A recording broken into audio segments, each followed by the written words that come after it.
السلام عليكم ورحمة الله وبركاته. نحمده ونصلي على رسوله الكريم، أما بعد، فأعوذ بالله من الشيطان الرجيم. بسم الله الرحمن الرحیم۔ ناظرین کرام، ویلنٹائن ڈے قریب ہے۔ ایک طرف ہارٹ شیپ بلونز اور فلاورز سے ڈیکوریٹڈ مالز، شاپس، سٹالز آپ کو لورز ڈے کی طرف بلا رہے ہیں۔ آخر آپ کے جسم کے اندر بھی ایک عدد دل دھڑکتا ہے، جس کی دھڑکن تیز ہوتی جا رہی ہے۔ اسی دوران آپ کے کانوں میں آواز پڑتی ہے جو ایز اے مسلم آپ کو سوچنے پر مجبور کر دیتی ہے۔ وہ آواز ہمارے اسلامک اسکالرز کی ہے جو ویلنٹائن ڈے کے خلاف جہاد کرتے ہوئے کہہ رہے ہیں، ویلنٹائن از حرام، ویلنٹائن از حرام۔ ہم سمجھتے ہیں کہ شاید وہ کہہ رہے ہیں لو از حرام، لو از حرام۔ آئیے سمجھیے، ویلنٹائن حرام ہے، ویلنٹائن حرام ہے، جبکہ اسلام میں اظہار محبت تو واجب ہے۔ ویلنٹائن حرام ہے کیونکہ ویلنٹائن ایک دن کی جھوٹی محبت کا نام ہے، جبکہ اسلام میں ہر دن سچے رشتوں سے اظہار محبت واجب ہے۔ اور ایون جو مسلم ہر روز اپنے سچے رشتوں سے اظہار محبت نہیں کرتا، اس کا ایمان خطرے میں ہے۔ 14 فیبرری لو ڈے کے نام پر ایسے لوگوں کو محبت کا سبق پڑھایا جاتا ہے کہ جن کے ایمان کی تکمیل ہی سچے رشتوں سے اظہار محبت پر ہوتی ہے۔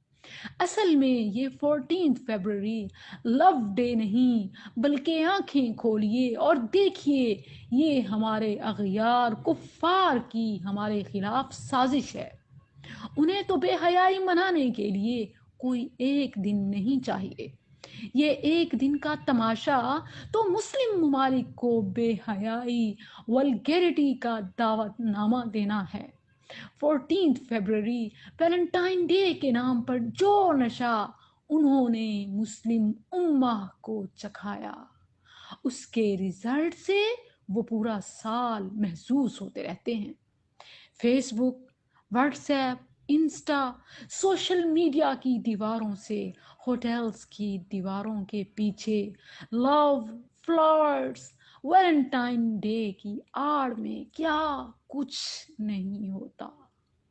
رب العزت کی قسم، اگر ہم ہر روز اپنے اسپاؤزز سے، اپنے فیملیز سے اظہار محبت کریں تو ہمیں ویلنٹائن ڈے کا انتظار نہیں ہوگا۔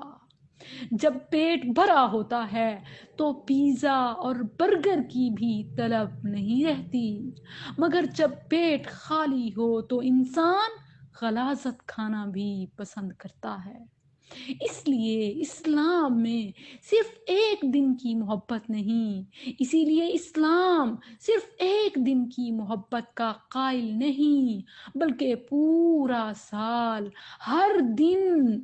جیسے جسم کے لیے غذا ضروری ہے، ویسے ہی جینے کے لیے سچے رشتوں سے اظہار محبت ضروری ہے۔ Love is not just one day. It's actually spread throughout the year. اگر پھر بھی آپ کو 14 فروری کا انتظار ہے تو اس حدیث کو ایک بار ضرور سن لیں، من تشبہ بقوم فہو منہم، من تشبہ بقوم فہو منہم۔ جس نے کسی قوم کی مشابہت کی، جو کسی قوم کی مشابہت کرے گا وہ انہی میں سے ہے۔ گویا میرا نبی صلی اللہ علیہ وسلم تم سے پوچھ رہے ہیں کہ کفار کا ساتھ چاہیے؟ جواب ضرور دیجیے۔ السلام علیکم ورحمۃ اللہ۔